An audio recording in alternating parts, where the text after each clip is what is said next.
കുറച്ച് ദിവസങ്ങളായിട്ട് നമ്മൾ കേട്ടുകൊണ്ടിരിക്കുന്നത് ഇങ്ങനെ 16 വയസ്സായിട്ടുള്ള പെൺകുട്ടിയുടെ നിക്കാഹ് കഴിഞ്ഞു എന്നുള്ളതാണ്. നിക്കാഹ് എന്ന് പറയുമ്പം ഇസ്ലാമിക നിയമപ്രകാരം നിക്കാഹ് തന്നെയാണ്. കല്യാണം എന്ന് പറയുന്നത് നിക്കാഹ് തന്നെയാണ്, മറ്റത് വെറും ചടങ്ങ് മാത്രമാണ്. അപ്പം അത് 13-ാം തീയതിയാണ് അങ്ങനെ ഒരു സംഭവം നടന്നു എന്നുള്ള വാർത്തകൾ പലയിടങ്ങളിൽ നിന്നായി നമുക്ക് കേൾക്കാനിടയായിട്ടുണ്ട്. അപ്പോൾ പല സ്ഥലങ്ങളിൽ നിന്നായിട്ട് ഈ വാർത്തകൾ കേൾക്കുമ്പം അതിനെക്കുറിച്ചിട്ട് ഞങ്ങൾ അന്വേഷിച്ച സമയത്ത് അറിയാൻ വേണ്ടി കഴിഞ്ഞത്, ആ കുട്ടി ഇവിടെയാണ്, വലിയോർമ്പ് പഞ്ചായത്ത് പരിധിയിൽ വരുന്നതാണ് ആ കുട്ടിയുടെ വീട്, പെൺകുട്ടിയുടെ വീട്. ആൺകുട്ടി കല്യാണം കഴിച്ച ചെറുക്കൻ്റെ വീട് നമ്മുടെ പടന്ന ഗ്രാമപഞ്ചായത്തിൽ എടച്ചാക്കൈ പ്രദേശത്തുള്ളതാണ്. അപ്പം അവിടുത്തെ പള്ളിയിലെ ഉസ്താദ് നിക്കാഹ് ചെയ്തു കൊടുക്കാൻ പ്രായപൂർത്തിയാവാത്തത് കൊണ്ട് തന്നെ, 18 വയസ്സ് ആവാത്തത് കൊണ്ട് തന്നെ നിക്കാഹ് ചെയ്തു കൊടുക്കാൻ പറ്റില്ല എന്ന് പറയുകയും അത് എടച്ചാക്കൈ അഴീക്കൽ ജുമാഅത്ത് പള്ളിയിൽ വന്നിട്ട് നിക്കാഹ് കഴിക്കുകയും ചെയ്തു. എല്ലാവരും പബ്ലിക്കായിട്ട് തന്നെ പള്ളിയിൽ നിന്ന് സാധാരണഗതിയിൽ എങ്ങനെയാണോ നമ്മൾ നിക്കാഹ് ചെയ്യുക അതുപോലെ തന്നെയാണ് അവിടെ നടന്നത് എന്നുള്ളത്. അതിന് കാർമ്മികത്വം വഹിച്ചത് പള്ളിയിലെ നമ്മുടെ പഞ്ചായത്തിൻ്റെ ജനപ്രതിനിധിയാണ് എന്നുള്ളതാണ്. ഞെട്ടലോടെയാണ് നമ്മളത് കേട്ടത്. കാരണം പഞ്ചായത്തിൻ്റെ ജനപ്രതിനിധി എന്ന് പറയുമ്പോൾ നമ്മൾ ഭരണഘടനാ പ്രകാരം സത്യപ്രതിജ്ഞ ചെയ്തിട്ട് മെമ്പർ സ്ഥാനം നമ്മൾ വരുന്നതാണ്. അപ്പോൾ ഒരിക്കലും ഇന്ത്യൻ ഭരണഘടന അനുസരിച്ച് നമ്മൾ നമ്മുടെ പൊതുപ്രവർത്തനങ്ങൾ മുന്നോട്ട് കൊണ്ടുപോകുന്നത്. അപ്പം ജാഗ്രതാ സമിതിയുടെ ചെയർമാൻ കൂടിയാണ് പഞ്ചായത്ത് മെമ്പർ. ഒരിക്കലും അദ്ദേഹത്തിൻ്റെ ഭാഗത്തുനിന്ന് ഉണ്ടാവാൻ പാടില്ലാത്ത ഒരു അനുഭവമാണ് ഇതുമായി ബന്ധപ്പെട്ടുകൊണ്ട് ഉണ്ടായിട്ടുള്ളത്. അപ്പം അത് അദ്ദേഹത്തോട് തന്നെ പറഞ്ഞിട്ടുണ്ട്, ഒരിക്കലും നമ്മൾ പ്രത്യേകിച്ച് ജനപ്രതിനിധികൾ ഏത് കാര്യത്തിലേക്കും നമ്മൾ പോകുമ്പോൾ വളരെ ശ്രദ്ധാപൂർവം നമ്മൾ പോകണം. അദ്ദേഹം പറഞ്ഞത്, എനിക്ക് കുട്ടിക്ക് വയസ്സ് തികയാത്തത് അറിഞ്ഞില്ല എന്നുള്ള ഒരു വാക്കാണ് പറഞ്ഞത്. പക്ഷേ ഒരിക്കലും ഒരു നിക്കാഹ് ചെയ്തു കൊടുക്കുമ്പം പെൺകുട്ടിയുടെ വയസ്സും ആൺകുട്ടിയുടെ പ്രായവും അറിഞ്ഞിരിക്കണം എന്നുള്ളത് തന്നെയാണ് നിയമം. കാരണം ഇന്ത്യൻ ഭരണഘടന അനുസരിച്ച് ജീവിക്കുന്ന ഓരോ പൗരനും ആ നിയമം ബാധകമാണ്. അപ്പോൾ അത് വെച്ച് നമ്മൾ പോവാണ്. അപ്പം പിന്നീട് നമ്മൾ 2 ദിവസം കഴിഞ്ഞ സമയത്താണ് മിനിഞ്ഞാന്നാൾ അറിഞ്ഞത്. അത് ചൈൽഡ് ലൈൻ വന്നു, അന്വേഷണവുമായി ബന്ധപ്പെട്ടുകൊണ്ട് CDP ആണ് അതിൻ്റെ ചുമതല വഹിച്ചത്. അവർ വന്ന് പള്ളിക്കകത്ത് വന്നിട്ട് അവർ അവരോട് കാര്യങ്ങളൊക്കെ സംസാരിച്ചു. ഉസ്താദ് വളരെ കൃത്യമായി കാര്യങ്ങൾ പറഞ്ഞു. അത് ഉസ്താദിൻ്റെ മൊഴി അടക്കം രേഖപ്പെടുത്തി അവർ റിപ്പോർട്ട് ചെയ്തിട്ടുണ്ട്. അതിൻ്റെ അടിസ്ഥാനത്തിലാണ് അവർക്ക് കേസ് എടുത്തതെന്നാണ് പറഞ്ഞത്. അതിലെ ഇപ്പം പ്രായം അറിഞ്ഞിട്ടില്ല എന്നൊക്കെ പറയുന്നത് എത്രത്തോളം വിശ്വസനീയമാണ്? നമുക്ക് സ്വാഭാവികമായി നമുക്ക് മനസ്സിലാക്കാൻ കഴിയുന്നുള്ളൂ. ഇപ്പം ആ ഉസ്താദ് കൃത്യമായ മൊഴി ഈ നടന്ന കാര്യങ്ങളെ പറ്റി കൊടുത്തു. അതാണ് പ്രധാനപ്പെട്ട നിർണായകമായത്.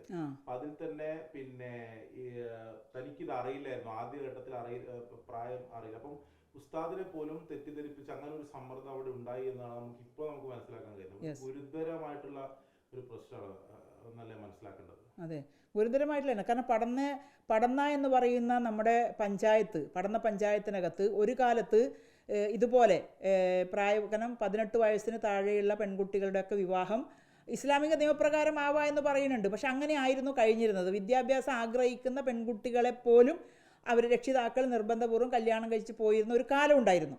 അതൊക്കെ 2006 മുമ്പത്തെ കാലമാണ്. പക്ഷേ അതിനുശേഷം ഇന്ന് നമ്മുടെ നാട്ടിനകത്തുള്ള പ്രത്യേകിച്ച് പെൺകുട്ടികൾ ഏറ്റവും നന്നായിട്ട് വിദ്യാഭ്യാസം നേടുന്ന, അത് എവിടെ, ഉക്രൈനിൽ പോലും പോയിട്ട് വിദ്യാഭ്യാസം, മെഡിക്കൽ വിദ്യാഭ്യാസമായാലും അതുപോലെ തന്നെ മറ്റ് വിദ്യാഭ്യാസമായാലും പോയി UK-യിലടക്കം ഇന്ത്യയിലെ വിവിധ സംസ്ഥാനങ്ങളിലടക്കം ജോലി ചെയ്യുന്ന, കേരളത്തിലെ തെക്കേ അറ്റം മുതൽ തിരുവനന്തപുരത്ത് മുതൽ അങ്ങ് മഞ്ചേശ്വരം വരെ ജോലി ചെയ്യുന്ന ആളുകൾ, പെൺകുട്ടികൾ വിദ്യാഭ്യാസം നേടി ജോലി ചെയ്യുന്നിടത്തേക്ക് വന്നിട്ടുണ്ട്. അവർ സ്വന്തം കാലിൽ നിൽക്കാനുള്ള ഒരു ആർജവമുള്ളവരായിട്ട് പടന്നയിലെ പെൺകുട്ടികൾ മാറുമ്പം അങ്ങനെയുള്ള ഒരു സാഹചര്യത്തിലാണ് ഇങ്ങനെ ഞെട്ടലോടെ 16 വയസ്സായിട്ടുള്ള പെൺകുട്ടിയെ നിക്കാഹ് ചെയ്തു എന്ന വാർത്ത നമ്മൾ കേൾക്കുന്നത്.